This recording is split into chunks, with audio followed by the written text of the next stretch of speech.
Oops. Video's live. Thank you, Ms. Legault. Good evening, everyone. Welcome to the regular board meeting for Wednesday, May the 12th, 2021. Before we begin this evening, I'd like to recognize this meeting is taking place on the traditional territories of the Coast Salish people. I know we're all thankful to be here. Ms. Legault, are there any changes or additions to the agenda this evening? No? There are not. Okay, thank you. With a motion to approve the agenda, moved by Director Martman, seconded by Director Kuhn. All those in favor? Any opposed? None opposed, motion carries. Ms. Legault. Thank you, Mr. Chair. The next item is item M1, adoption of the regular board meeting minutes of April 28th. Thank you. If there are no errors or omissions, moved by Director Yanni DiNardo, seconded by Director McGonigal. Just gave him a new name. All those in favor? Any opposed? None opposed, motion carries. Ms. Legault. No business arising from the minute and no requests to participate as part of public input period. So we're moving on to delegations, and I will just admit.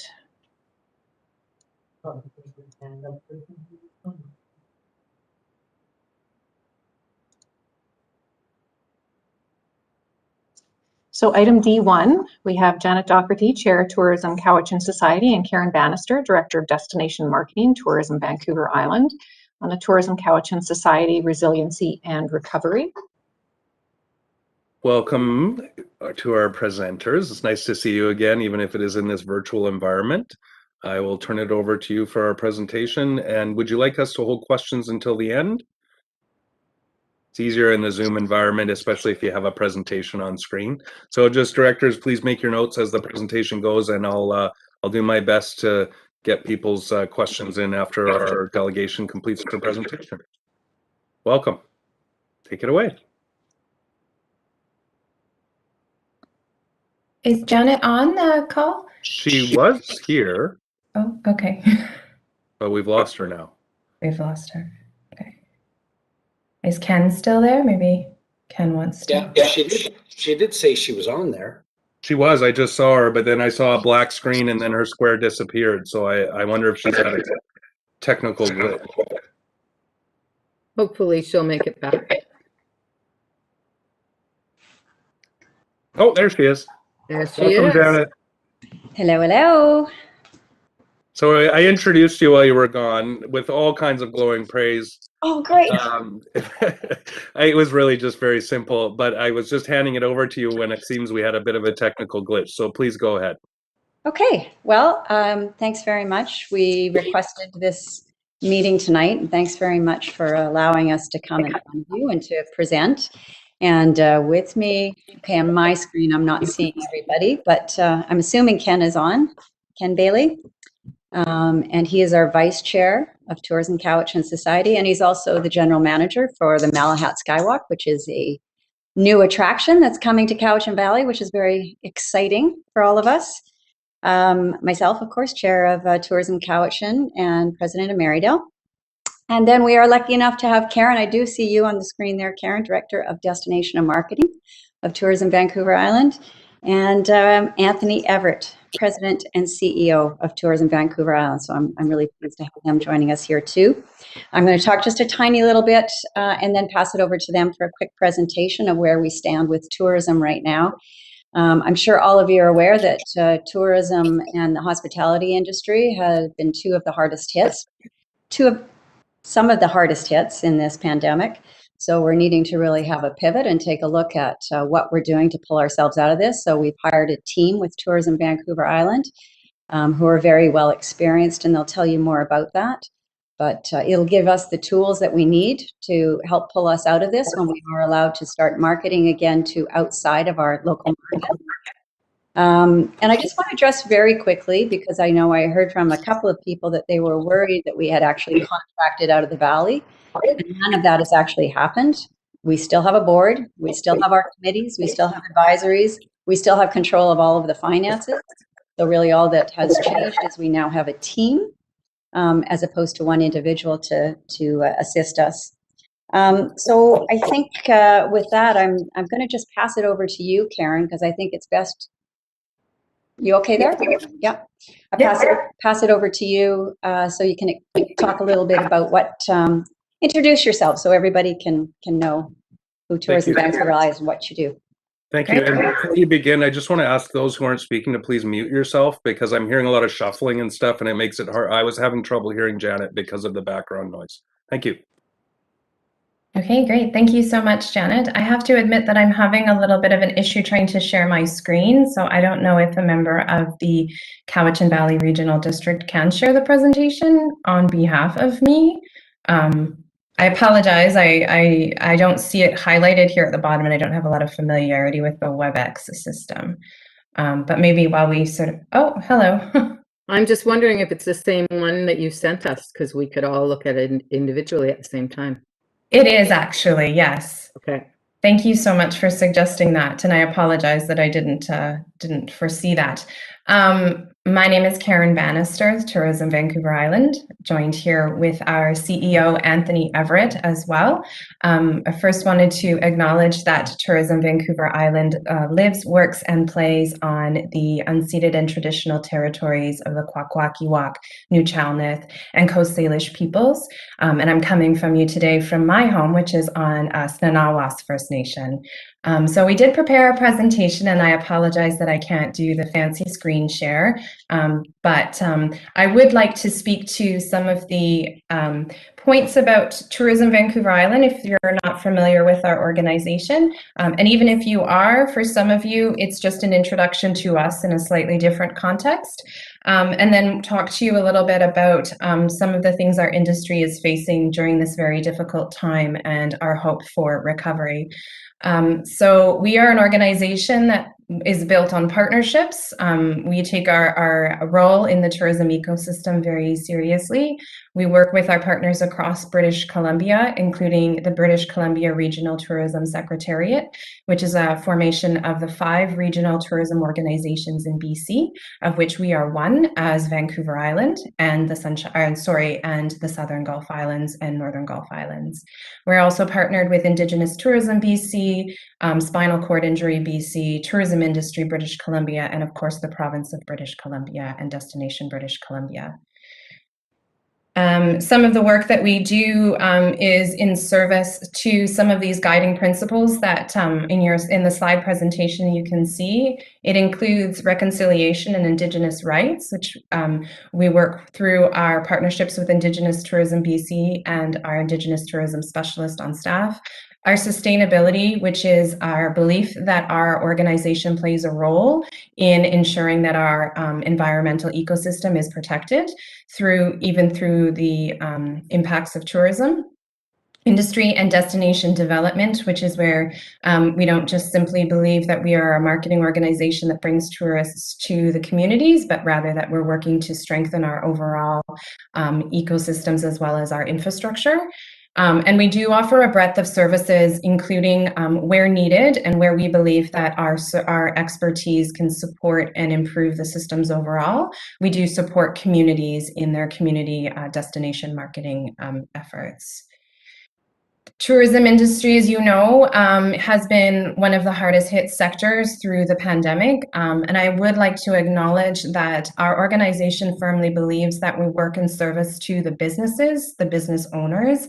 And I think it's worth acknowledging that 2 individuals on this call today, Janet and Ken, are both business owners that are here as volunteers because they are passionate about tourism in their communities. On their off time, they're willing to show up and contribute. So I did want to acknowledge that.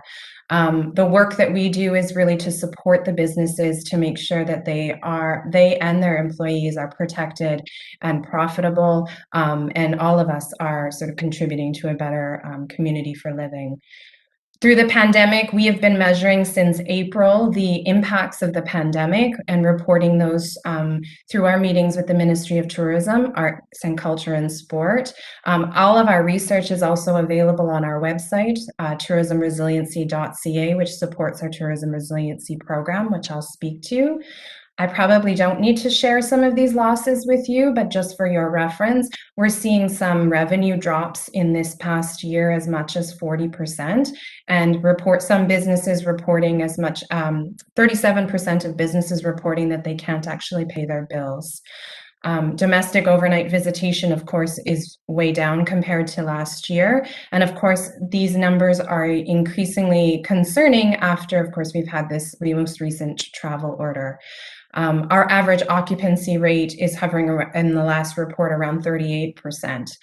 So obviously this is a great impact on our businesses and a time of great concern for our organization as well. And we need to look forward, though, because of course we know that this is the situation that we're in, and we fully support the health orders because we all, as communities and people, need to be healthy and stay healthy. And now is not the time to travel. But what we do need to do is chart a course of recovery, which is where conversations like this are really important. We do not know, of course, as you don't, when the virus will be contained. We don't also know as an industry what kind of supply chain will be intact when we are able to travel community to community once again, because our businesses are so heavily impacted. We don't know which ones of them will survive through this. Interestingly, we also aren't certain how consumers are going to then respond to tourism advertising. Even when we are sort of safer to open up the doors, there will certainly be some communities, including First Nations communities, that opt not to welcome visitors into their lands. And we also know that consumers may have hesitancies. We do know, though, that we are an incredibly vulnerable sector because we lie at this intersection between economic, social, cultural, and environmental factors. And those core vulnerabilities do include our reliance on seasonality to drive our annual profits. And we are also, many of the operators on Vancouver Island, highly reliant on the international traveler. And of course, as you know, the international borders have been closed for over a year now. Some of our product, some of our business owners aren't able to pivot to a domestic market. However, we do know that this domestic market is going to be key to our recovery. We're anticipating that the first to resume, of course, will be our regional travel, which is where we'll need to encourage those individuals that live on Vancouver Island to explore in their own backyard. And then when we can and are ready, again, we're going to be looking into the Lower Mainland and other parts of British Columbia to try to recoup some of these losses. We are anticipating from the research that some of the immediate motivators for travel will be to visit family and friends, also will be to rediscover or revisit familiar places. And so it's an opportunity to position the communities as a place to revisit and re-welcome everybody back home. We do know as well that consumers are going to be very different when they do travel once again. I think that people will be looking at health and safety plans in a way they never have been before. They'll also be looking at their cancellation policies in a way we've never seen in our industry. And they may have, in the course of being sort of more home and grounded in this last year, we are also anticipating that some values will change and some demand for different activities, including hiking and outdoor recreation, may shift. And as I said, we do know that our industry is also going to look very different. Some of the research that's come out and being tracked through Destination Canada in the last 2 weeks is showing, not surprisingly, that people are very hesitant to travel right now. They're very skewing to the negative side in terms of receptivity to tourism advertisements.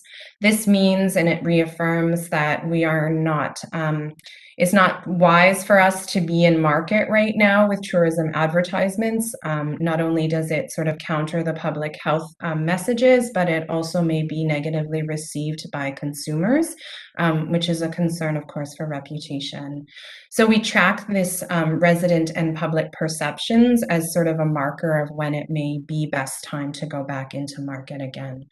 Interestingly, public perception, a lot of BC residents are saying that they would be interested this summer in visiting a provincial park or a beach or lake, but much lower percentage of people are actually interested in outdoor tourism activities, which of course is a bit of a concern for our organization.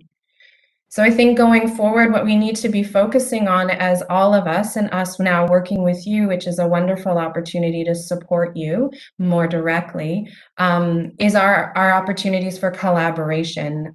This is the time now more than ever that we need to be working together in the strength in numbers to be able to welcome people back again, welcome people safely.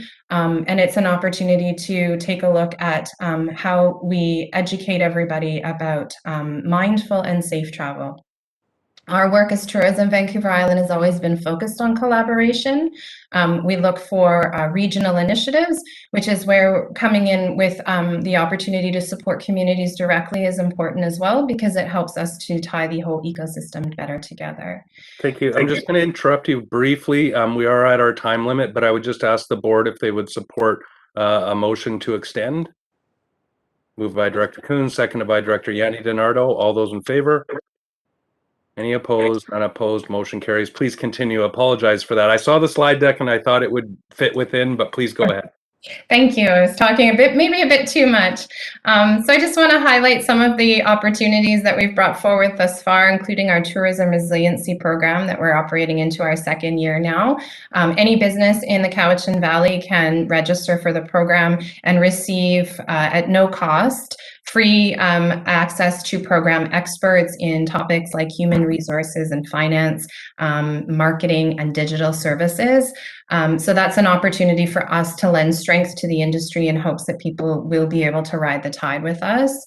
We're working at regional initiatives like our Visa card incentive to bring that back this fall, which Cowichan has participated in and will continue to participate in, which is our opportunity to hold hotel rates at par so that we don't start moving hotel rates down to discounting, which of course has repercussions for our ability to rebound. And then we're always looking for other partnership models and ways of meeting our objectives, including our most recent biosphere designation, which we applied for through our regional partners. We meet bi-weekly with our leaders at the community level to share insights and support each other, and our partnership with Check-in Canada and the BC Hotel Association. We most recently made an announcement of a $2.3 million development grant fund from the province of BC, which will support communities on Vancouver Island and in developing tourism infrastructure. For the Cowichan Valley, we really strongly believe that there's a lot of opportunity here for the businesses and the community leaders to strive towards destination prosperity. For our work and our team, what we're focused on is really developing a strong sense of place and a story that can provide that strong identity in the marketplace. We know that it's going to be highly competitive when people are able to travel, that space is going to be a competitive one for your dollar. We are going to bring forward our best practices in brand and marketing tactics, including alignment with the BC brand, which is Destination BC, and that has a lot of equity in the market. And as I said, collaboration, we want to work towards effective roles and relationships and understanding how each group can contribute to the greater good. We have a business first mindset, and so we're looking at tourism operators in the Cowichan Valley to guide us as to the best position and opportunity. And as I said, we're quite strongly focused as an organization on sustainability and on our environmental footprint, and we'll continue to bring those kind of programs forward at the community and regional level, as well as our commitment to Indigenous reconciliation. And now I can open it up for questions. Excellent, thank you. So turn to the board. Any questions? While they're formulating their questions, I just want to say thank you for your great presentation. And I, in some of my other roles, have been interfacing in the back channels with some of your work as well. And I want to say that I know it's been a really challenging time and you've been doing excellent work. So keeping some things in the hopper for when we can try and really gain that market share is a wise strategy. And having spoken with the ministers responsible both for economic development and tourism in the last couple of months on several occasions, they've brought up your work actually as examples of what they think is going to help us through that recovery. So thank you for that work. I'll turn it over to the board. Director McGonigal first, and then Director Toporowski. Thank you very much. First of all, Miss Banister, I want to give you an 8.5 on your background with a musical instrument hanging on the wall there. As a musician, I appreciate that. But I think the whole Cowichan Valley as a tourist destination has really suffered through this past year and a bit, especially for outlying areas that are so dependent on the visitors. I know when I am allowed to visit, I'm going to concentrate in the Cowichan Valley on visiting all the areas that I haven't had an opportunity to. And I would encourage all 80,000 residents of the Cowichan Valley to concentrate on the tourist entities within our region first before moving outside of our local area. I think it's important that we help this industry and the overriding employment opportunities on recovery locally before we look beyond that. And I applaud the work that you and your cohorts have provided for us. Thank you. Director Toporowski. Thank you, Chair. Thank you, Ms. Banister, for your update. Yeah, it's something that I was talking to my spouse this morning over coffee about how interesting it's going to be when things start to open up and the mental health of everybody right now and how that's going to affect your advertising of something, you know, put out. And also I think in saying that, I think when you're advertising right now, I think it's about if you're comfortable in being around people right now. And for me as a politician sitting on North Cowichan and Cowichan tribes, I have a lot of eyes on me to actually say, oh, well, that councillor's out there doing something, then I guess we're allowed to do that. So it's a kind of a balance for us to do that. But once, I want to say, once it opens up, I'm renting the Cheers bus and I'm touring the valley. my spouse started laughing at me, goes, oh, okay. And I went as far as like renting the Capitals bus, but I think that was just a little bit too big. but you never know. I might just do it because I'm missing a lot of people, and I think we live in a really beautiful area and we have a lot to offer. And I think, you know, having that out there, and also, like you said, it will be like a bittersweet thing to be able to do this and tour in our own yard or own valley, and visit those places that, you know, you haven't gone to before, or revisiting those places that you have been. But my question is, how many seats are on the Cheers bus? Thank you. We'll get you those details, Director. I'll go through to Director Morrison next. Thank you, Mr. Chair. And for some reason, all of these meetings are blurring from one end to the other. And I think I might have asked this question of these fine folks in another venue, but I want to pose it because I think it's important.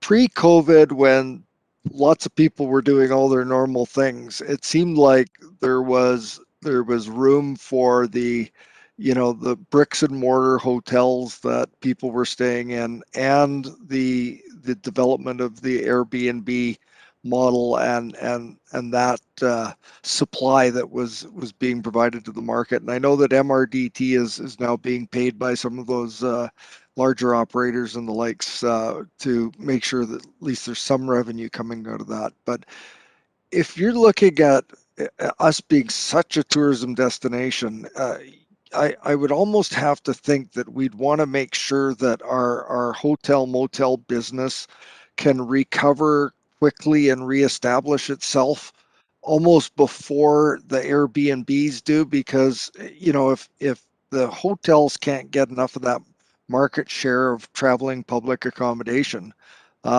you know, all of our communities are going to look pretty sad if our one, you know, big motel or hotel shuts down, and yet everybody's, you know, raking it in the Airbnbs. I don't want the Airbnb folks to be getting mad at me, but those big establishments, you know, the name chains, but also some of the mom and pop motels and hotels, they're really important to the destination community. So is there anything being done to ensure that the supports and people are being directed to these you know, stalwart mainstays of our communities, and maybe not so much on the other side with the Airbnbs? Anthony put his hand up, so I think. Yeah, I just waved at Karen to say I got this. So hi everyone, Anthony Everett. It's a great question. You just brought up something I think at your table here it's worthwhile discussing, and we will discuss it again. It is, you know, we believe that well, every destination is so different. The short answer to your question is yes, we believe what you believe, which is we need to support our hotel sector. That's why we have a MOU with the British Columbia Hotel Association. Why Karen was talking briefly about our Visa card campaign, which was directly with hotel properties. There's a number of other supports, and probably 5 days a week right now, I'm talking to Ingrid Jared, who's the CEO of the BC Hotel Association. We're all aware of the, you know, working with Airbnbs, and certainly as Tourism Vancouver Island, we recognize their place and importance. You know, I stay in Airbnb sometimes in different places I go, not in BC but elsewhere, and it's a conversation we're having. We're active. We're talking to the ministry about this very issue. I mean, on and on it goes. So it is front and center. But what we are going to be focused on to working with you in terms of the marketing that we will do will be, as Karen was saying, very quickly. Unfortunately, we'd only have 10 minutes. We're coming up with ideas when it is safe to open up, when we can go into the market again, and that will be helping support not only the experiences that you can have in the Cowichan region, but where to stay, and that will be good. As a matter of fact, I got an email today from a hotelier in your area, not on this issue, but just, you know, working with us to get some support. So you ask a good question.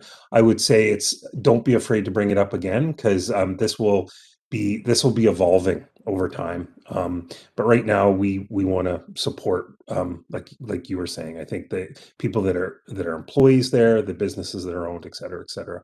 But there is a place also, having said that, for VRBO, Airbnb, and these others.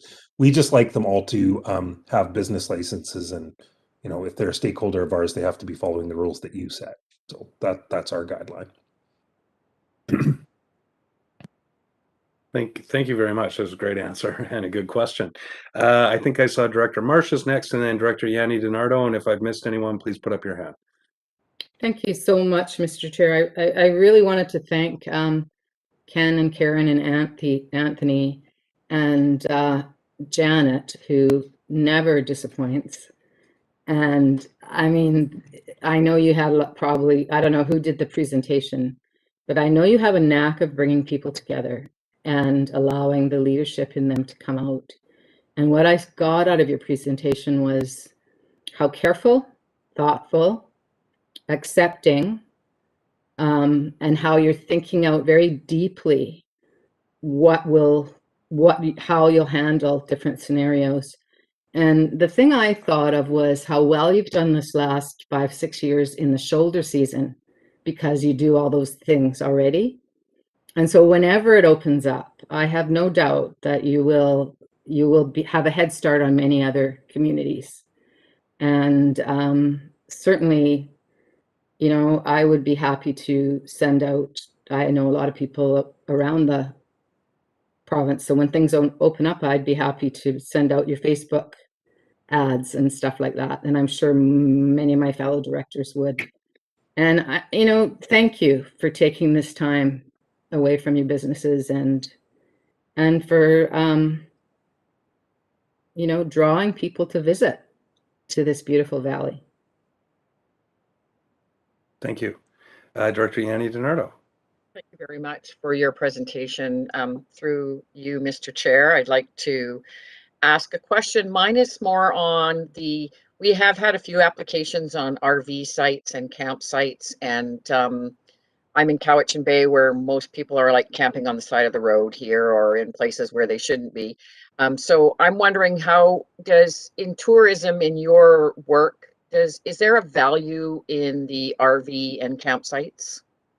Or do you see any different, or do you ever measure that, or the need for? Can you just, sorry, it's Anthony again. I'm happy to answer, but I'm hoping I'm going to answer it correctly. So a couple things. One is, RVing, campgrounds, private sector, public, all these things are a very important part of the visitor experience here. I mean, whether it's in island wide. What we saw last year, starting in the summer after June, whatever 19th, when phase 3 started and people started traveling again, I'm sure you saw in your community all over. What we saw was people not being mindful of what communities expect of them. So having said, so what I would say is we do support that, but we also support people traveling responsibly at all times.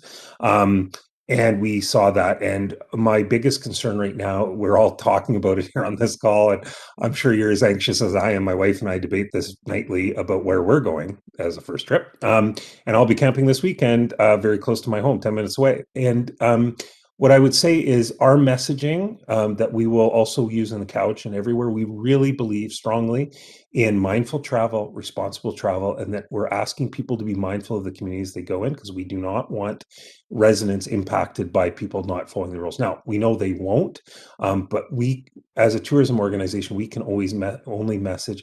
And my part of my job is to be bringing this to the attention of the provincial government primarily and elsewhere. So I hope I answered your question. It's a bit of a complicated one, but I mean, I'm a camper myself, but I go where I'm allowed to go, not elsewhere. Thank you. I heard RV sales have just gone over the roof, and they can't keep that many on. So I was just wondering where they're all going. Yeah, I think there'll be a lot of RVs for sale at some point. It's my personal opinion, but I think, I mean, only a few years ago, people were saying that there'd never be RVs again because of gas prices and things, but people are out there, and that's how they're choosing to engage with the outdoor spaces. So. Thank you. I have come to the end of my speakers list. I'll leave it hang there for a second. I don't see anyone else. I just want to say that it was brought up about your presentation. You do have a knack, Janet, and your team for finding people that are many recognizable faces and facilities in there. I saw friends and businesses who I enjoy patronizing when we're able to.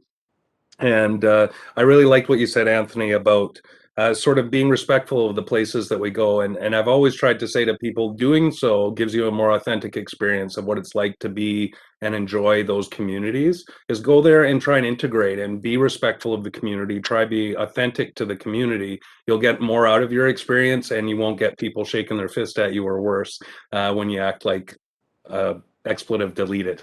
But I just want to say thank you for your work, your presentation, and everything that you're doing behind the scenes that seem to get wrapped up in these little snippets that we get. I think we all see what you're doing more broadly in our communities across the Vancouver Island, and we're so thankful for that. And I know myself, and I know all of us here, we will stay home, but everybody else is welcome to come when the time is right. So we'll hopefully be able to magnify our impact and attract people to come visit us in Cowichan when it's safe. And we'll hopefully double down on our own travel and try and support our local businesses and tourism providers as much as possible. I know for me, there's a lot of things in this community I've never done. And it's not just the parks and trails, because I've done those to death almost over the last year.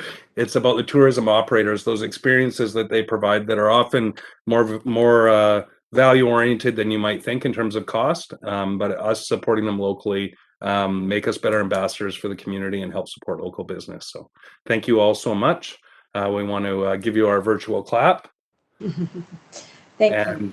Wish you well and welcome you back anytime to update us on how things are going, and always reach out to me or others on our board and our staff if we can assist you in any way.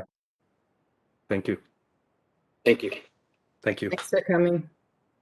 Chair Stone, are you saying you want a place on the bus that Deb's renting? Well, I was going to say Deb and I might be able to split the Capitals bus if we get I enough was people. there you go. All right, we are just over 37 minutes into our evening's operations here, so we do want to move on. I believe we have another delegation, Ms. Legault. Thank you, Mr. Chair. Item D2 is Bob Brash, Executive Director of the Truck Loggers Association, and Sig Kemmler, Director of the association and also owner of Integrated Operations Group, speaking to the value of forestry for Cowichan for information. Thank you very much and welcome both of you, and to those who have contributed to your presentation tonight, thank you for your work. We'll turn it over to you. If you have a presentation to share and you have any questions, just ask Ms. Legault and we might be able to instruct you. Otherwise, the floor is yours.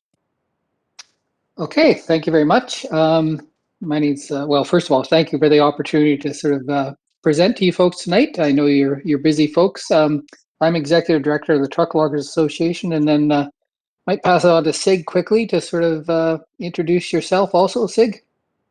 Oh, hello. Can you hear me okay? You're good, Yep. Sig. Okay, great. Hi, everyone. So thank you for your time. And I live in the Cowichan Valley. I live actually in North Cowichan and just on the outskirts of North Cowichan. As introduced, I'm one of the owners of a company that works throughout the coast of BC and quite a bit through the interior. And I think probably without saying, Bob and I are passionate about forestry and the contribution it is to our communities and the health, the financial health of our communities. So it's why I'm here. Thanks, Sig. And then, sorry for my unfamiliarity. I know I passed the PowerPoint presentation on to you folks, but I'm not seeing the share presentation screen anywhere or a button to click. So, Ms. Legault, are you able to enable sharing for them? We also have it in our packages, so. yeah, I mean, I can easily speak to it. It's not like If we could please keep interruptions to a minimum. Ms. Legault, can you please just let us know if you're able to enable sharing for our presenters?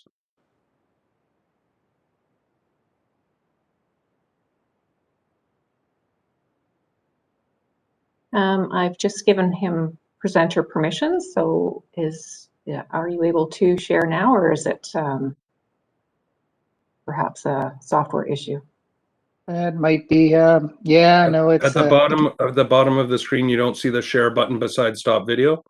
I do, but I have to open system preferences, and now I'm starting to get beyond technical competence. Okay, so unfortunately, it looks like we do have the presentation in our notes. So if you just walk us through it and speak through it, you'll notice we'll be looking at our computers. So don't take offense to it. We are listening, and we'll try and save up any questions for the end. But we will have we will be able to follow along on our own screens. Okay, well, thank you very much, and I'll immediately then, for time constraints, go to the second slide, the role of the TLA. 78 years in existence for the Truck Loggers Association. We've got about just under 500 members throughout BC, including 20 community members, which you're one of, and 7 members actually within the association that are in Cowichan. We work with the provincial government in policies and regulations affecting the forest sector, and frankly towards overall prosperity of the industry. We're a pretty strong voice for the working forest community in British Columbia. Our members are comprised of logging contractors, subcontractors, suppliers, service industries, service sector to the industry. The community members I mentioned, we've got First Nation members, and more importantly, we've got folks involved from A to Z in the industry. So it's a truck loggers organization that's certainly evolved over time. And we're quite involved in forestry education, and we give out a number of scholarships to various trade schools and universities throughout the year. The next slide is who do we work with? We work with the provincial government, obviously, major licensees, COFI being a big representative, of course, labor, the value-added sector, First Nations, BC First Nations Forestry Council, And safety is high on our party, so we work with both the BC Forest Safety Council and WorkSafe BC. And then there's other forest-related associations out there that we actively sort of engage with. The next slide just talks about some of the challenges that we have as we perceive them in the industry these days. That has to do with the overall investment climate in the BC forest sector. Obviously, right now, you may have seen it when you go to Home Depot. We're at record lumber prices, and we've all seen many cycles, over the decades. This is a cycle that obviously everybody likes right now, but we know it's a cycle. And the concern is where are the companies and the people in this forest sector putting their investment dollars and their capital dollars. And well, frankly, we haven't seen a lot of that in real terms lately. The long-term certainty of the working forest, and I'll talk about old growth in a second here, because that's obviously raising these days. We're concerned about the overall cost structure in the industry and our ability to compete on the global market. Many studies have shown that we are a very high cost producer in the world, and especially if there's the desires to migrate to sort of value added and other more intensive uses of the wood. We do have to work on sort of our cost structures and the regulatory complexity that we deal with. There is a challenge of informing everybody about the forest sector. There's a lot of perceptions out there, and there's probably a few misperceptions about what the sector is about in British Columbia. And then the biggest challenge, probably at the end of the day, is making sure that we all have a collective vision for where this sector should be moving forward. And again, that's a bit of a challenge these days. The next slide, just to talk briefly about the working forest and old growth. I'm not going to flood you with data.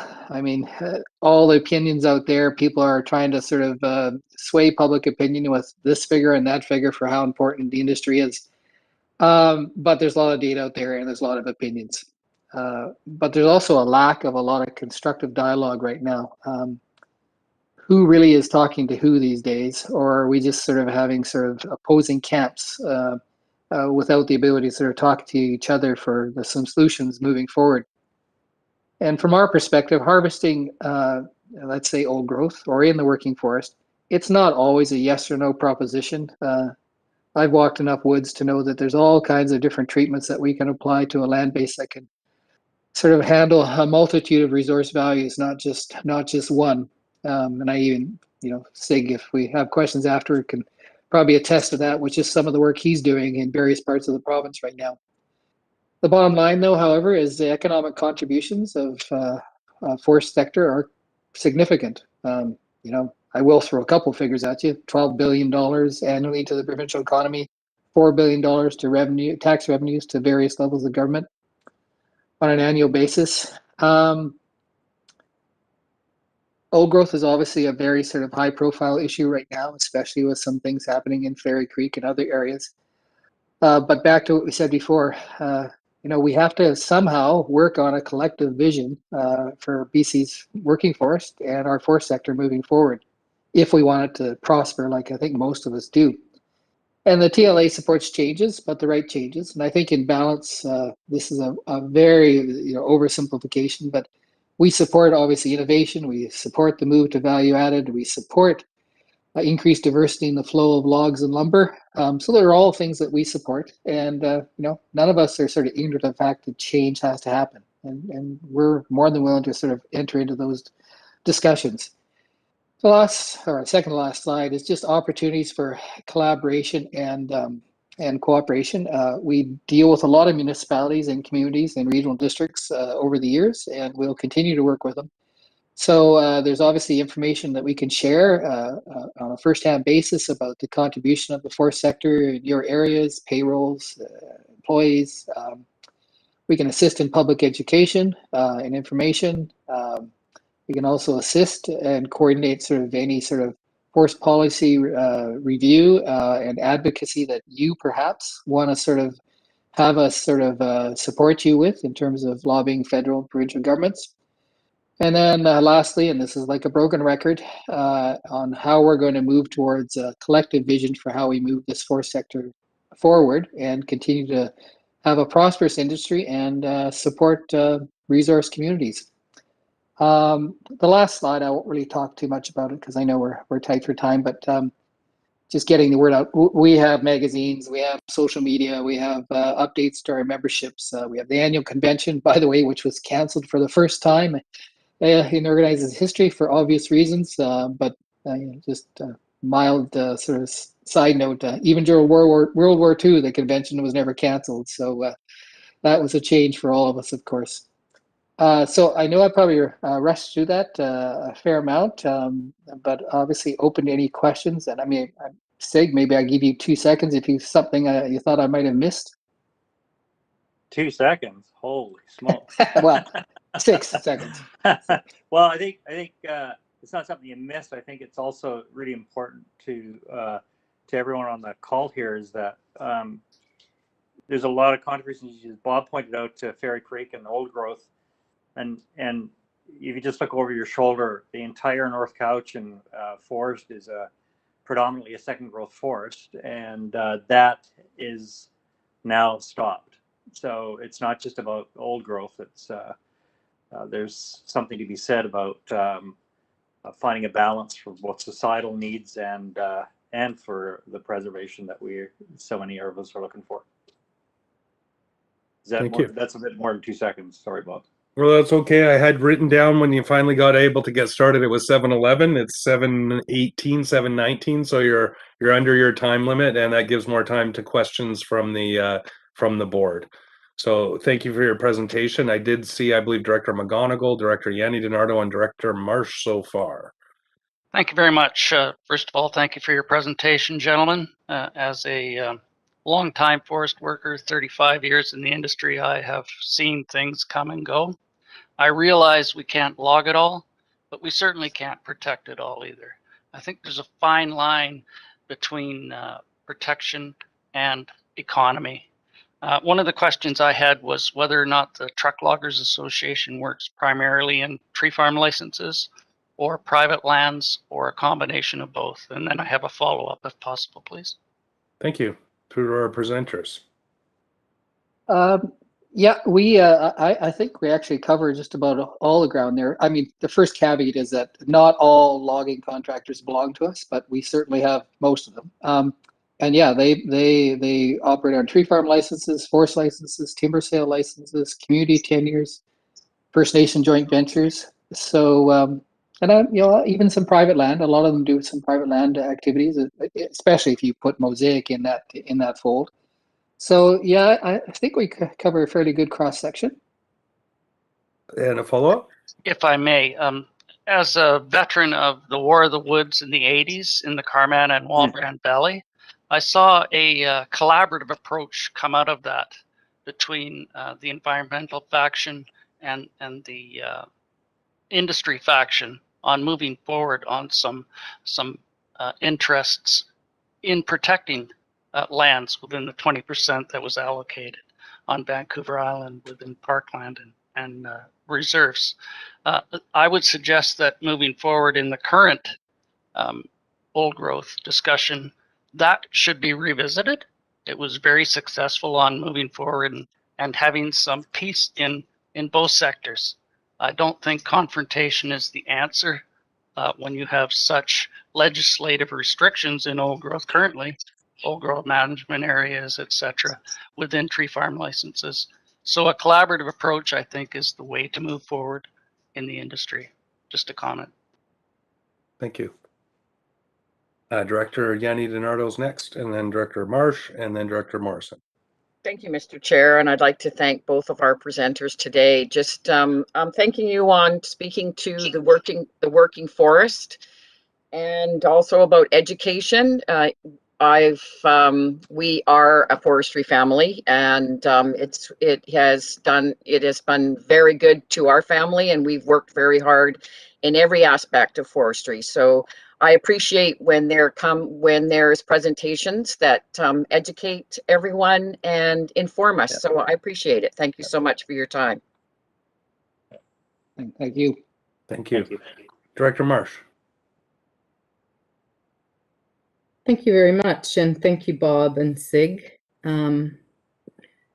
What struck me was I can't remember if it's numbered, the slide number 5, where you say that Truck Loggers Association supports change, but the right changes. And I wonder, do you believe you know what the right changes are? And if you do, would you mind sharing them?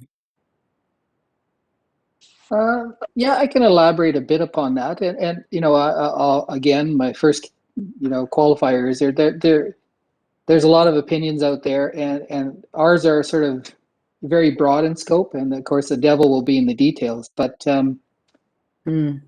we do, I think, take the perspective that there should be increased diversity in the type of tenures, and the flow of logs and the flow of lumber.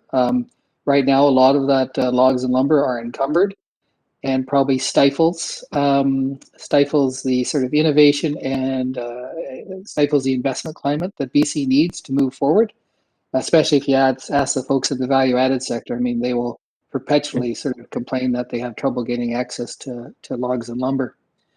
So we support that. We support, and we're not saying this to tailor to you folks, because we're talking to all the communities, but we do think there sort of has to be more tenures allocated towards communities and First Nations, for sure. Again, we just think that helps with both the social license and, again, the diversity in the industry. We do have to sort of get to a point where there's actually more certainty in the working forest and what that is, because unless you sort of know what your land base is in the long term, I would ask any of you, if you don't know how big your property is, I mean, what are you gonna invest in? You sort of have to have some certainty around that, and there's a lot of uncertainty right now in the business. And as I said before, I think we have to work hard on trying to sort of improve our competitive position in the global marketplace. Our regulatory environment, and do not construe this as something meaning that we should relax environmental standards. In fact, quite to the contrary. But there are ways to do that would make the sort of legislative, you know, complexity that licensees deal with less costly and far more effective. Because one of the biggest things we have right now is, and obviously this is in our own interest, is contractor sustainability, in that, and that affects communities, obviously, in that a lot of contractors are facing very sort of sporadic work right now, and that does nothing for them in terms of their investment in local communities, their business, buying equipment, investing in employees. So that's a very broad scale for now, and probably a too long-winded an answer, but Sig, anything to add? Well, I had the privilege of working with, or being in a several-month conversation with a UBC research forester who's traveled all over the world, and she said it very much what you're pointing to, Bob. It's a complex issue. Forests are complex, and our approach to them is Mr. McGangley. Did I say it right? Mr. Gongle, or how do you say your name? Sorry. McGonagall, just like Harry McGonagall, Potter, sorry. Professor McGonagall. Yeah, just as you said, right? It's yeah, man. It's just there's no one approach that solves anything, and I think, as Bob said, if you research even like the specialty forest products, which our provincial government's really promoting, is less volume, more value added, but then they don't have access to fiber, so it's something we've got to talk about. The only other thing that I would offer is I had the privilege of about a month ago of working with a forester who had his master's, and he did his thesis on single industry communities, and he said that his research showed that every community that he studied that had forestry as its mainstay ultimately suffered. But I think you'd have to take the case that that is the nature of any single industry community. And so if you take a look at the Cowichan Valley Regional District, or North Cowichan, man, it's a place I've lived my entire life pretty much. It's got world-class hiking paths. It's got world-class environmental standards. It's just a gorgeous, gorgeous place, and it's obviously a place people want to retire to. And it's not a single industry community. And we I think, for us as the forestry community, are just an essential part of that community. It's not just, you know, we're not in one industry area either, but it's just such a critical part for our community. Yeah, thank you. Just a very quick follow-up, Mr. Chair. Mr. Chair, is that all right? Yeah, I said yes. Go ahead. Oh, I thought someone else said yes because your head was down. I just wondered if either of you have ever heard of Suzanne Simard, and if you've ever seen her TED Talk. It's not ringing a bell with me, sorry. So I'll just quickly say Suzanne Simard is a scientist who, she's the one that discovered mycelium, which I'm sure you know what that is, and how trees communicate with each other. And I think that certainly I can only speak for myself, but I believe I'm not alone in the world. There's many people that are concerned with the ways logging is happening and how it's ripping up the mycelium and the understory and then making room for invasives. So is your group looking at anything like that, changing in that way? Well, the primary drivers for how areas are logged, you know, lies with the foresters working for the licensees. For the most part, not all of our members, but for the most part, you know, we follow the site plans and prescriptions they come up with. Having said that, that was one part that I should have answered originally to your question. When we, you know, what are we supporting moving forward? And we know clearly, and I think our members are quite good at what they do. We know that we have to be more innovative in certain areas. There are certain areas when, you know, and I don't mean to say this in a bad way, but where sort of normal, if there is such a thing as normal forestry practices, can sort of be undertaken. But obviously there's critical areas that have critical habitat or other resource values where we have to do something different. And, you know, I could say, and I know Stig, some of the work he does is very innovative that we're trying these days, that, yeah, we do have to be more innovative as an industry to protect the things you're talking about. And frankly, it can be done. I've walked enough areas myself to know it can be done.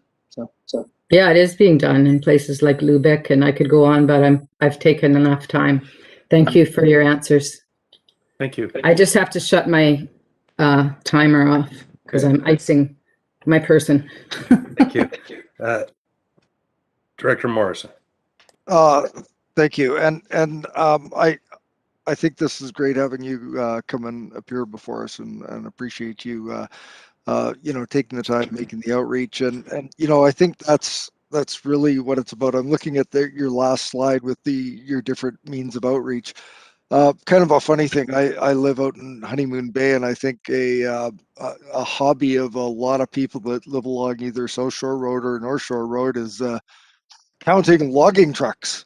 Because every once in a while you get there were 500 logging trucks went by the, you know, the corner of Stump and Vine today. So interesting, but it's the point that I'd like to get to is the fact that, you know, you're an integral part of this, you know, pretty big industrial activity, and you know, communities have depended on you, and we're at that a point now where you're reaching out, you're talking to us, and there's other groups that are becoming more vocal and more concerned. And, you know, I wish people would spend more time talking with each other as opposed to at each other. And we're seeing an awful lot of people talking at each other, and you know, with a sort of approach where if I'm right, you must be wrong. And that isn't helpful at all. So, you know, I applaud you for reaching out, but besides what you're doing on that last slide with the Truck Logger magazine and some of the other events that you do, I think we've seen you guys at UBCM. Are you having the opportunity to actually get in front of some of these groups that are making the most noise and having the most impact, at least, you know, from an opposing perspective? Because, you know, on a remote logging road somewhere on southern Vancouver Island isn't the place to have good dialogue. So are there places where you're having that opportunity to reach out and have science-based discussions with groups that oppose the kind of things, the businesses that you're in? Is that happening at all, or are you seeking them out?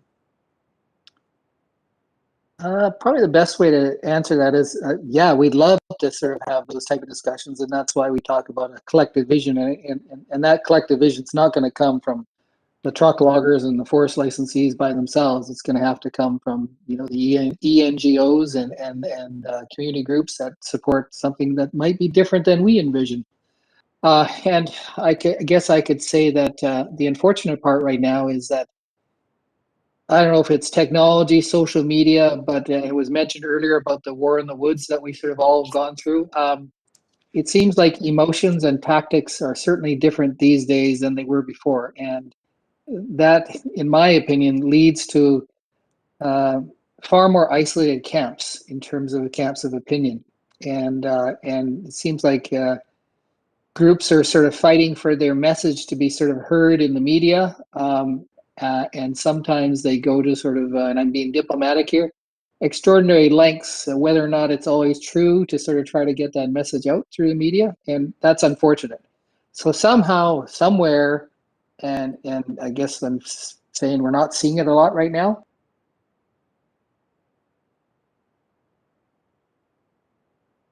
I think we just has got the circle of death.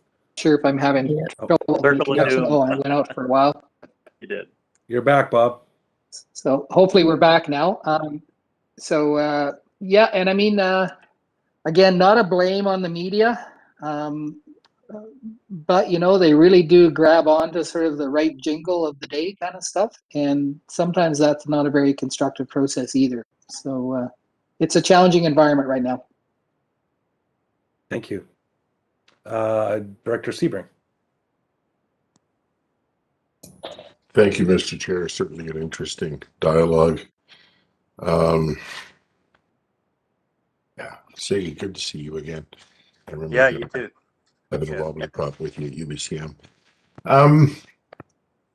This came up early in the discussion, and I don't know, you guys aren't the experts, but it's all the talk.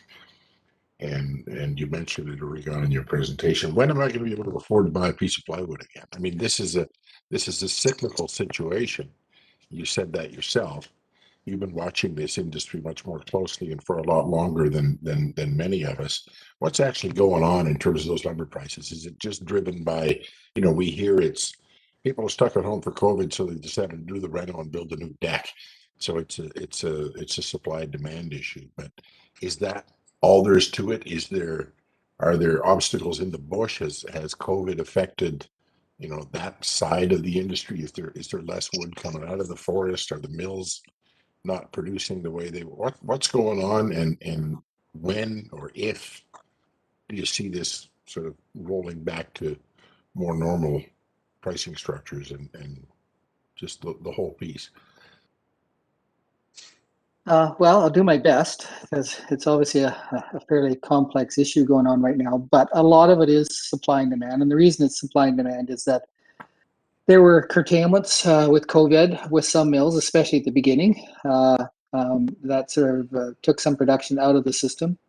There is reduced sort of volume coming from the interior of BC, which is obviously a significant part of the North American supply. And that's because of the pine beetle running its course and the annual elbow harvest being sort of reduced. There's been some mill shutdowns, obviously, in the interior also.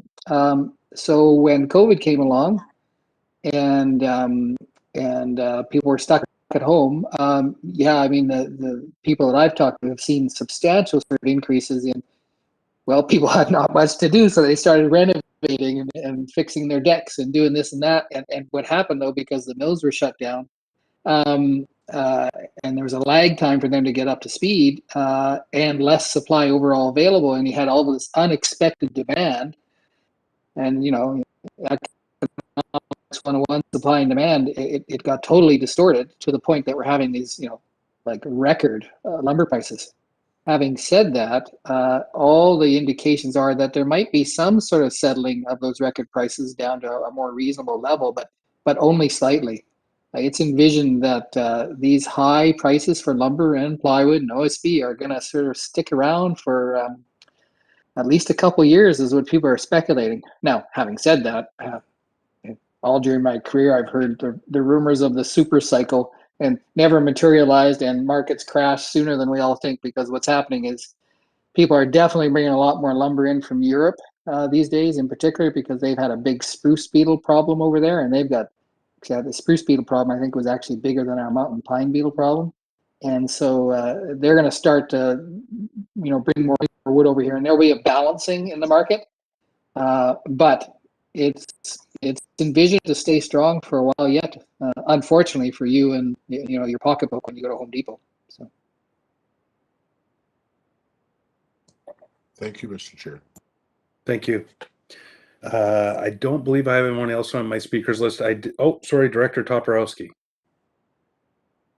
And I think Director Staples had her hand up after me too. So thank you, Chair. Thank you, Mr. Brash and Mr. Kemmler.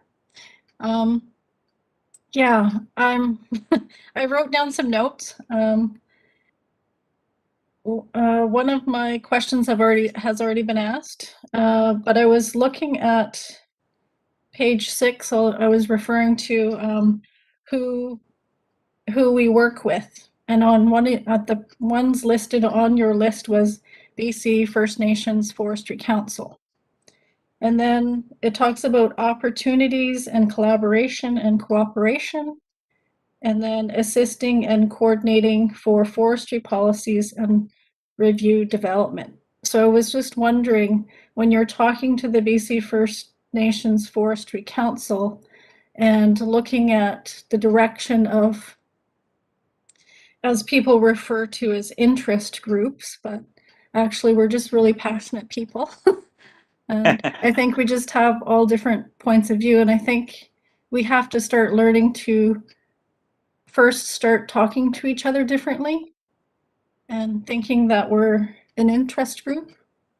Because if you're looking at, I'm from Cowichan Tribes, and if you look at, if we put a vote out on a forestry issue of some sort, you would have 50-50 right now.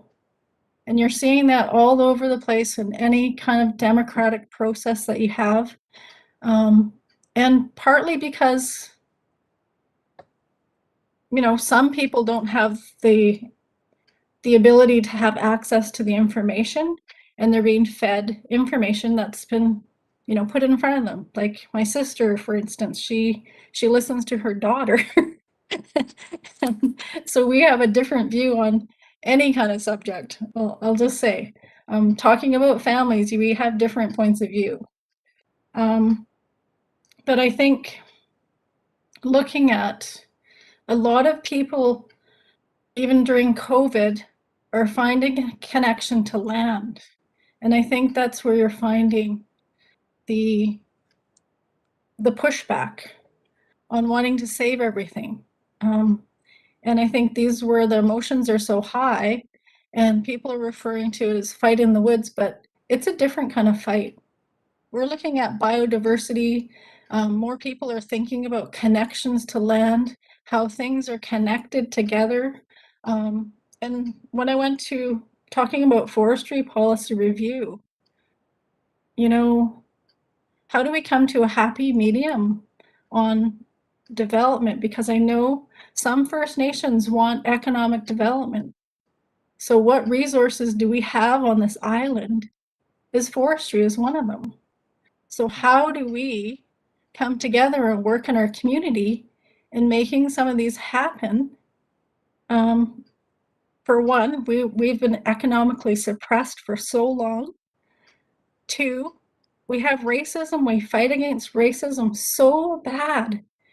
And when we have an economic opportunity for something, when we're offered a piece of the pie, that systemic racism is so deep, people start using that against us. And I think, when, and and it becomes horrible. I'm not going to go. It's a much deeper subject than right now, but I think those are some of the things where we need to support each other moving forward in these opportunities that may present themselves. But how do we implement the traditional ways of the original people from the land in these processes moving forward? And we're not, like, we have to look at, we're not coming in to take people's jobs. We just want to protect our, what is the fear? That we will lose all our water. So that's the connection. And other people are fearing that they will lose jobs, economic opportunity. So how do we balance all of that moving forward? I think, as I said in our North Cowichan meeting, we have to listen to the cranky people. And I think those are, because they push us to those limits of thinking about something different. And so I was just going back to my thing about the BC First Nations Forestry Council, and can you touch on some of examples, if you have any? Thanks. In general, I mean, I talked to Charlene at the BC First Nations Forestry Council, frequently, relatively frequently, and we're well aware of the strategic plans that they have and their objectives and stuff like that. And I will say, in general, I talked about diversity before. I mean, our members are more than confident because most of them are sort of involved in one fashion or another through joint ventures or employment ventures with First Nations and stuff like that. So we actually collectively, I would say, and Sig, you can add to this, of course, but I think we're more than supportive. And by the way, we never refer to First Nations as an interest group. I think we're well beyond that by now.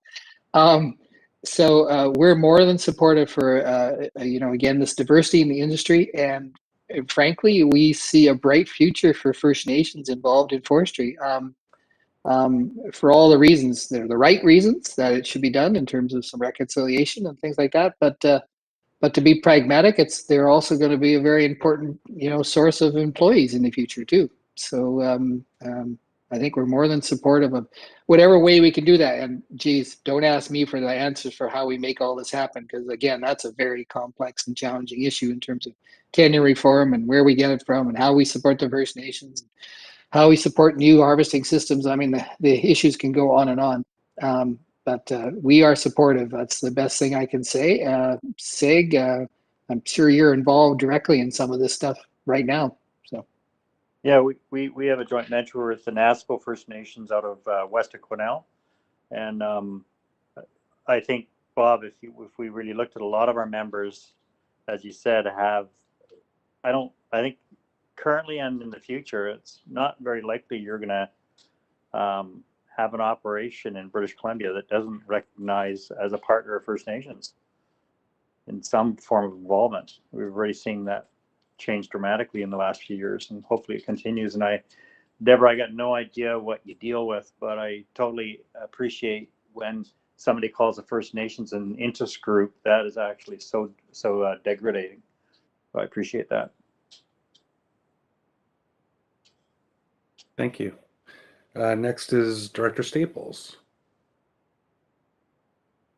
Thanks. So I think that my question is kind of being answered because of what I was going to ask is how do you see this conversation moving forward, given the fact that it's not one conversation, it's many. And what is the is there a plan or a vision of how to bring all of these different voices together to try to address some of these things so that the conflict isn't the place that we have the conversation, even though that's sort of where things are immersed or enmeshed right now. That would be my question. But I think you actually just answered that in your last answer to Director Toporowski. Thank you. But, I will add a tiny bit to it. I mean, we obviously we just talked about BC First Nations Forestry Council, but we actually have sent as an association, but with other associations, we've sent letters to the province wanting to sort of engage on these forestry type discussions about where the sector moves forward and some of our thoughts and ideas in very general terms. And to be blunt, we haven't heard a whole lot back from the government, which really means we've heard nothing back from them, even though we want to engage. And so at the end of the day, a lot of the leadership has to come from the provincial government. And we're giving our patience to the minister because the minister is new. But you know, that reason is going to sort of expire pretty soon. So you know, we really are looking for the Ministry of Forests, Lands, Natural Resources, and Rural Development to sort of take some leadership in this. And the Premier has indicated, by the way, that imminently they're going to come out with an intentions paper about what they envision they're going to do for restructuring the forest industry a bit. He announced this at the COFI convention, Council of Forest Industries, just a few weeks ago. I think so. A lot of us are waiting eagerly to sort of see what that might be all about and the degree of change being required. And I think that hopefully will give the opportunity for government to sort of try to engage these, you know, many different viewpoints out there together in trying to come up with some solutions. And it's not going to be easy, but well, you know, what's the old saying? You know, every journey starts with the first step, right? So. Thank you very much for that. Thank you. Did I miss anyone else on my list? I want to thank you both very much. Just a quick statement from myself. I appreciate that you said that we need to talk to each other. I read a lot of media around forest. Obviously, my entire life has been based on forestry. Both of my split families were supported by forestry, and I recognize the importance of it as still the foundation of our economy on Vancouver Island and very much across the province in many ways as well. But I think that conversation needs to happen. So I know it's challenging in this environment, and everybody's hyper sensitized to different issues within forestry. But the sooner we start having conversations together, I think the sooner we have successful outcomes that balance the need for environmental protection and water sustainability with the necessity of the economy.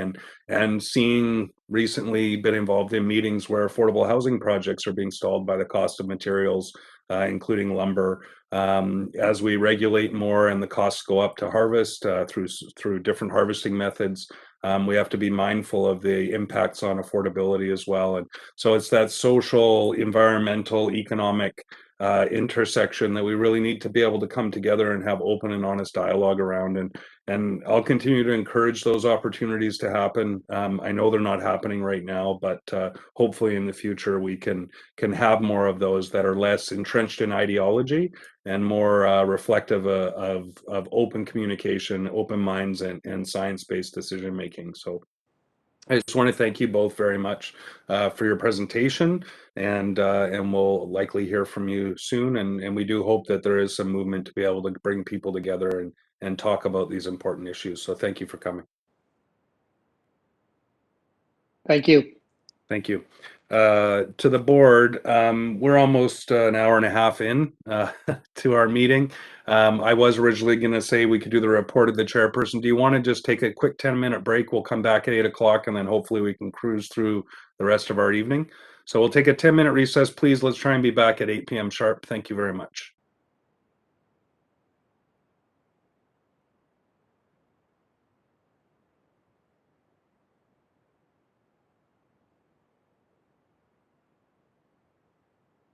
Video's live. Thank you. Welcome back. It's just after 8 p.m. and we're getting into the meat of our agenda this evening. I just have a quick verbal report for folks. Late last week, we had a conference call with, and I believe the mayors were on that call as well, about connectivity in the province. Just because we have already had a long evening and we've got some things ahead of us, I just wanted to say there is some good faith engagement on behalf of the province with rural connectivity challenges. The only point that I really brought forward in addition to supporting our more rural communities through advocacy was that even in a fairly well-developed regional district like ours, we're still having significant challenges with the last mile connectivity throughout the region, and that we also need to focus on that, not just bringing high-speed internet to remote and rural communities, but also to completing that last mile, as we see with some of our board members.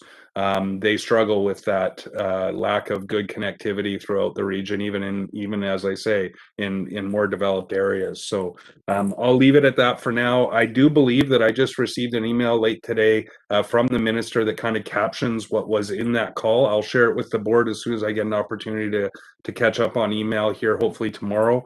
But I'll get it to the board before the end of the week, and that can give us all a sense of their response to the discussions that we had. I'd encourage any of the mayors, if they have anything to add to that, to please go ahead, and then I'll bring forward the discussion around the climate item. Nothing from our other mayors. Okay, we're good to go. All right, and Director Staples, Director Nicholson sort of put you on the spot for the next item as she was unable to be here, and I just wanted to turn it over to you for an update on the Vancouver Island and Coastal Communities Climate Leadership Plan Steering Committee work. Great. Yeah, thank you. Alison asked me to just check in briefly with you about it, just to let everyone know that the second stage of the forum, which was engaging youth, or in the process, sorry, which was engaging youth to participate, was completed last Saturday. And there was 71 youth registered from across Vancouver Island and coastal communities.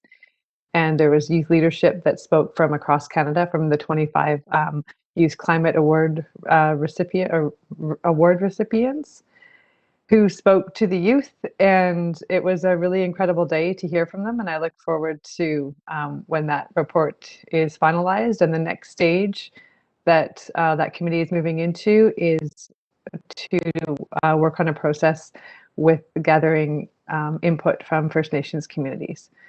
And that is going to be done working with a planner who's been working with the province to develop how First Nations communities want to be engaged with, and working with them to follow that process. So that's where we're at, and our funding committee is just working on some processes to raise the funds for each sort of piece of this as we move through it. And we are doing a presentation at the AVICC, which is coming up, on what has been done so far. Thank you very much for that. The first time I said that, I was muted, so I'll say it again. Thank you for the update, and thank you for all the work by the entire group in engaging so many different groups as we move forward. All right, we'll move on then. Ms. Legault. Thank you, Mr. Chair. No correspondence or information items, so on to committee and commission reports. Item CR1 is the report and recommendations of the Regional Services Committee meeting of April 28th. Thank you. Director Salmon, please go ahead. Yeah, there's just one recommendation there. I would just move that recommendation. Sorry, Director Marsh, was that a motion or a question? You're on mute. Hey. Sorry, the motion was seconded by Director Yanni DiNardo, but please go ahead. Okay, well, I was going to ask to sever the motion, so. Yeah, you can do that now. Okay, can we sever the motion? For which number would you like to be pulled? 1. And I'd like it to be described, what does it mean by saying we accept it? Okay, thank you. So Ms. Legault, again, process-wise, to sever it, is that just a call of the chair? In past practice, that's what I would do, say we'll vote on it separately. Okay, thank you. And so a question through to staff, go ahead. I don't know which staff member may want to pick that up. Like it to me, accepted sounds different than received for information. The motion was to accept it with the conditions that follow, but I'll put that through to Mr. Carruthers. Yeah, that's Mr. Chair, semantics. I believe it would be the same.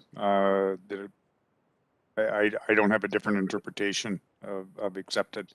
Thank you. Ms. Legault actually Ms. Legault has a, yeah. So the legislative framework, the wording in the Local Government Act, they're looking for acceptance or non-acceptance. Non-acceptance would then trigger the dispute resolution process. I see. So then it would make the next 3 points mute. Is that right, Ms. Legault? I put that through to staff. I don't believe so. Those were other discussions to request some further engagement, but Ms. Legault? I agree with you, Mr. Chair. Yeah, the other ones were just the letters to request that we engage in those other work, the bioregional growth strategies, and the a letter outlining our concerns. Okay, so I'm sorry, but I'm kind of feeling like Sierra was. So we're not saying, you're saying that accepted is the same meaning as received. The motion at regional services was to accept, and that was passed by the committee. And that means that we agree with what they want to do? That we accept it under the legislative framework. Ms. Legault maybe can provide more clarity. It was my understanding from the discussion at regional services was that it was to be accepted, that we couldn't make it conditional, but that we would then ask for further engagement around the following items that are in the recommendation. But I see nodding at the table, so I believe that was the understanding. Okay, I'm going to have a really hard time voting yes for this, and I sort of feel torn because I think if I don't, it's going to put more of a burden on our staff, which I don't want to do. No, you should, as we've learned from Mr. Mina, you should vote your conscience on the items that are in front of you based on the information that we've provided. Okay, well, I'm ready if everyone else is. If we sever number one, I'm ready to go ahead. Is there any further discussion? No further discussion. This is on number one. I'll call the question. All those in favor? And opposed? Director Marsh and Smith opposed. The motion carries. And now on through 2 through 4. I'll call the question. All those in favor? Any opposed? None opposed. The motion carries unanimously. Thank you, Director Salmon.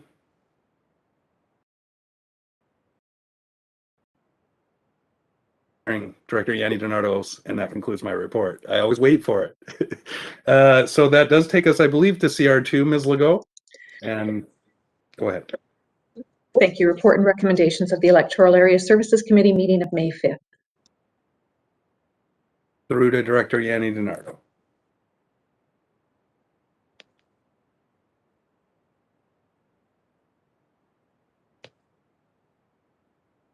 She's replayed.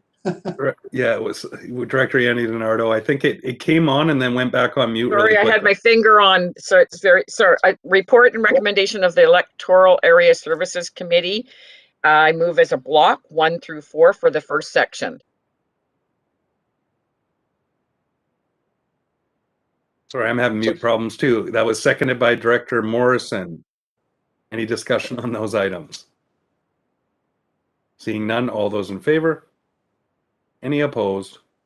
None opposed, motion carries. Back to you for the EAS only items. Thank you. Electoral Area Directors only 5 through 9. I move them as a block. And that is seconded by Director Kuhn. Discussion on those items. Seeing none, I'll call the question. All those in favor? Any opposed? None opposed, motion carries. Moving on, Ms. Legault. Thank you, Mr. Chair. On to staff reports. SR1 is a staff report from Development Services on application RZ18D01 for 1500 Cowton Bay Road, and this report is for information. Thank you. It's sort of for information. Is there any questions from the board? Director Yanni Donato. Thank you, Mr. Chair. I believe this one will be on further down in our report as well. Is it not?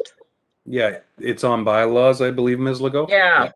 I believe it is. I didn't have a chance to speak to staff, and I apologize. I wondered if I can send this back, and I have some questions. So you want to make a motion? Yeah, it's for information, but when it comes to the bylaws, I just wondered if there was a chance I could have that referred back to staff because I didn't get a chance. Okay, well, when we get to the bylaws, I'll give you the opportunity to make those motions. Okay, thank you. Thank you. Is there any more discussion on the information report? All right, seeing none, we'll move on. Ms. Legault. Thank you, Mr. Chair. That brings us to those bylaws that are were being questioned by Director Yanni DiNardo. So the items for bylaw 4383 and 4384 for consideration of first and second reading. So if there's another motion that needs to be made at this time. Yes, I'd like to request to be referred back to staff. I had some questions and telephone calls on that this week, so I didn't get a chance to speak to staff to clarify. Thank you. Seconded by Director Morrison. Okay. Any further sorry, Director Marsh on the referral. Well, I just have a question, because aren't we just voting on first and second reading and then it will go to a public hearing?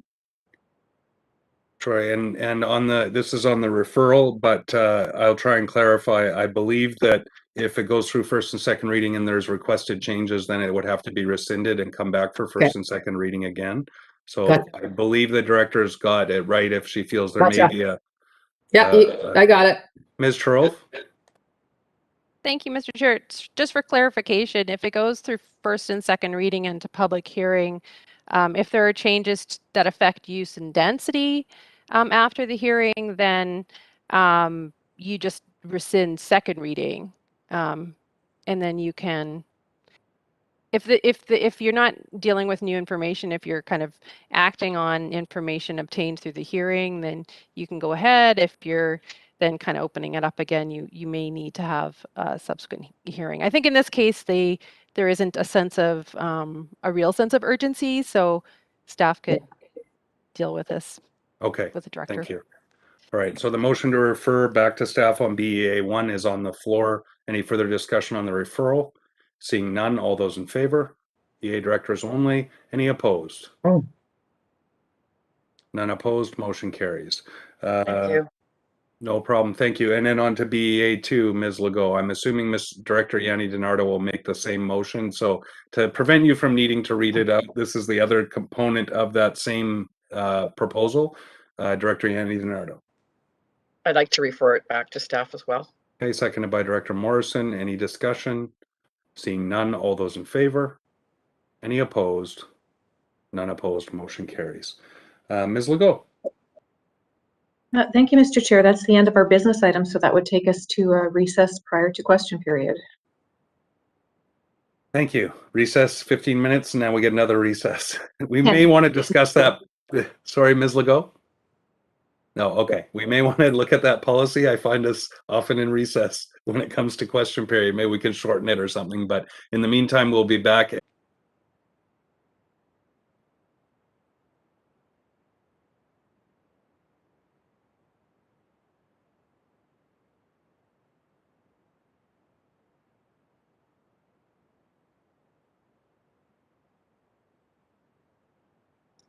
Video's live. And we're back. Ms. Legault, question period. Who have we got for question period this evening? No one. I just knew that was going to be the case. So I believe that we are at adjournment. So I would ask to go into a closed session under section, I believe, 91.c. Ms. Legault, they're listed in our agenda package. I think we've also got 91.e in there and K. So the motion to go into closed session under those provisions. Moved by Director Marsh, seconded by Director Martman. All those in favor? Can Any we stay? opposed? Do we stay in the